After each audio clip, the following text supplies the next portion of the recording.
WWE's Over the Limit is May 20th, and there are 2 matches on the card so far. And these 2 matches might actually be worth the pay-per-view right now. First off, we have the Ring of Honor rematch. Actually, the Ring of Honor trilogy.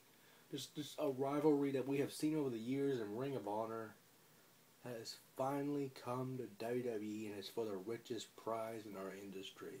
The WWE Championship, even though it looks like a spinning piece of shit, it still has history.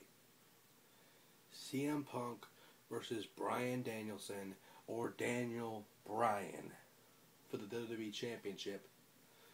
And this is possibly one of the best rivalries over the years for not only Ring of Honor, for many indie promotions over the years, but now in the WWE, this is what people have been waiting for a very long time. Now, Daniel Bryan won the Beat the Clock challenge by beating Jerry the King Lawler. It's good to see the King back in action every once in a while, but, you know, kind of sad that it had to happen like this. But, regardless, Daniel Bryan beat the mark set by not only The Miz, but Randy Orton to become the number 1 contender for the WWE Championship, which has a SmackDown versus Raw element for once. Not the video game, it's real for now. And honestly, I don't really care who wins this match, because this is a match of the year quality, regardless of what happens. You'll be happy with what happens, regardless. I'll tell you that much. And the next match is one I didn't even expect. If anything, I thought it would be John Cena versus Lord Tensai, or even a rematch of Batista, bring back Batista or something like that. But I did not expect John Laurinaitis to face John Cena. Johnny Ace versus John Cena. You go from him facing The Rock to Brock Lesnar to Johnny Ace, a man who has not been entertaining since he was a dynamic dude. And don't get me wrong, Johnny Ace has his wrestling career over the years in Japan, in the New Japan Pro Wrestling promotion, was basically because Giant Baba's wife, or it was All Japan or whatever, Giant Baba's wife basically liked the guy because he smiled a lot and had fucking dimples. That's aside the point.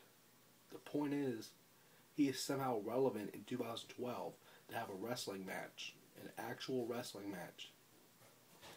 Not the facades we've seen over the years, or over the past few months rather, with him and CM Punk, him and someone else, I don't remember, but it doesn't matter. The point is, Johnny Ace somehow is relevant.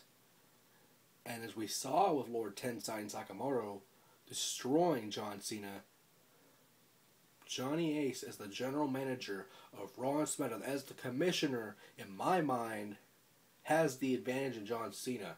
Has the advantage, and unfortunately for all those little Jimmies out there, John Cena will be destroyed by John Laurinaitis. It does not matter if it's 3-on-1 or if it's the entire roster in Laurinaitis against Cena. I can see a billion possibilities to where John Laurinaitis will actually win this match. And I am not the best John Laurinaitis fan in the world. I'm not the biggest one either. I don't like the guy. But his track record speaks for itself. And unfortunately for Cena, we might see the return of the Ace Crusher. A move we have not seen in a very long time. If you're not counting the RKO, but that's beside the point. The point is, John Cena will lose come Extreme Rule. Fucking Over the Limit. He's 1-1 so far in big pay-per-views. This is his biggest challenge yet. However, May 20th, Over the Limit, we will see what will happen. But I do know there will be an Ace Crusher involved during this matchup.